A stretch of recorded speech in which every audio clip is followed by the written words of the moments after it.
गरीब चायवाला की कहानी। किसी गांव में मदन नाम का एक गरीब चायवाला रहता था। उसके घर में उसकी पत्नी सीमा और उसकी बेटी रीनू थे। रमन गांव में ही चाय बेचता था, इसी से उसका तथा परिवार का खर्च बड़ी मुश्किल से चल पाता था। शाम को मदन जब घर लौटता तो रास्ते में एक नदी बहती थी जिसमें रंग बिरंगी मछलियां रहती थी। उन मछलियों को वह आटे की गोलियां खिलाया करता था।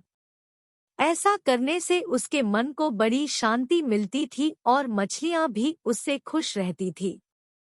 गरीबी के कारण मदन अपनी बेटी रीनू के स्कूल की फीस भी बड़ी मुश्किल से भर पाता था। एक दिन रीनू स्कूल से रोते हुए घर आई। मदन के पूछने पर उसने बताया कि आज उसकी टीचर ने स्कूल से उसका नाम काट दिया क्योंकि मदन ने पैसों की कमी के कारण पिछले 3 महीनों से उसकी फीस नहीं भरी थी। अगले दिन मदन चाय बेचने नहीं गया बल्कि उदास मन से नदी किनारे जाकर बैठ गया और वहीं बैठकर मछलियों को दाना डालने लगा। जब वह वापस जाने लगा तो उस नदी से एक सुनहरी जलपरी निकली और मदन से बोली कि क्या बात है मदन, आज तुम उदास लग रहे हो।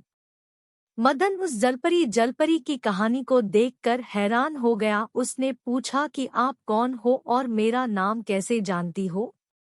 जलपरी ने कहा, मैं एक जलपरी हूँ और मुझमें कुछ जादुई शक्तियाँ हैं जिससे मैंने तुम्हारा नाम जान लिया। तुम्हारी मछलियों को दाना खिलाने की आदत से मैं प्रसन्न हूँ। अगर तुम्हें कोई कष्ट है तो मुझे बताओ, मैं तुम्हारी सहायता अवश्य करूंगी। गरीब की कहानी। मदन ने सारी बात उस जलपरी को बता दी। जलपरी ने कहा, मदन कल तुम सूरज निकलने से पहले यहाँ आना। मैं तुम्हें सोने के सिक्कों से भरा थैला दूंगी जिससे तुम अपने परिवार का खर्चा अच्छे से उठा सकोगे। यह सुनकर जलपरी वापस नदी में चली गई। अगले दिन सूरज निकलने से पहले ही मदन नदी पर पहुंचा, तभी वहां जलपरी प्रकट हुई और उसने मदन को सोने के सिक्कों से भरी एक थैली दे दी। मदन ने जलपरी को धन्यवाद दिया और मछलियों को दाना खिलाकर वापस अपने घर चल दिया तथा उस थैले को उसने एक सुनार को बेच दिया जिससे उसे बहुत सारे पैसे मिले। सबसे पहले मदन ने अपनी बेटी के स्कूल की फीस भरी जिससे कि वह वापस अपनी पढ़ाई शुरू कर सके।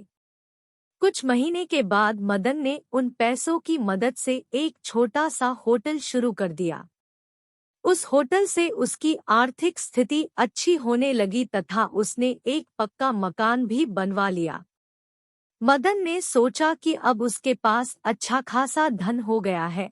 अब वह जलपरी को धन्यवाद करके सोने का थैला उसे वापस कर देगा क्योंकि अब वह मेहनत से व्यापार के द्वारा अपने परिवार का खर्च चला सकता है।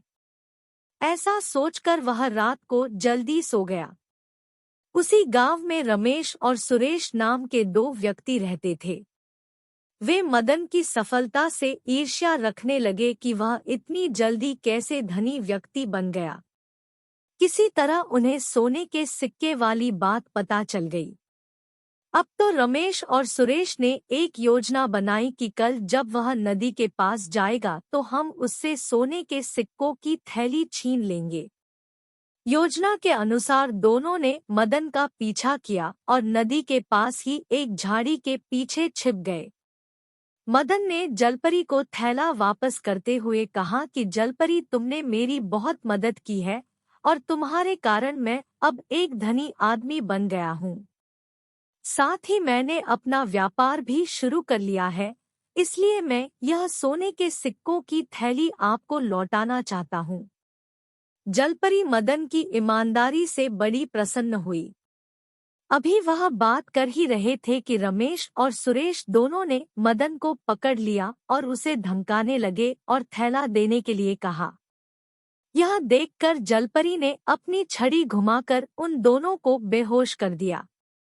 उनके बेहोश होने पर जलपरी ने मदन से कहा कि हमेशा ईमानदारी से अपना व्यापार करना जिससे व्यापार में तुम्हारी खूब तरक्की होगी। यह सुनकर मदन ने जलपरी से वादा किया कि वह ईमानदारी और पूरी लगन से काम करेगा। उसने जलपरी को धन्यवाद दिया और सिक्कों का थैला सुनहरी जलपरी को वापस कर दिया। फिर उससे विदा लेकर अपने घर वापस लौट गया।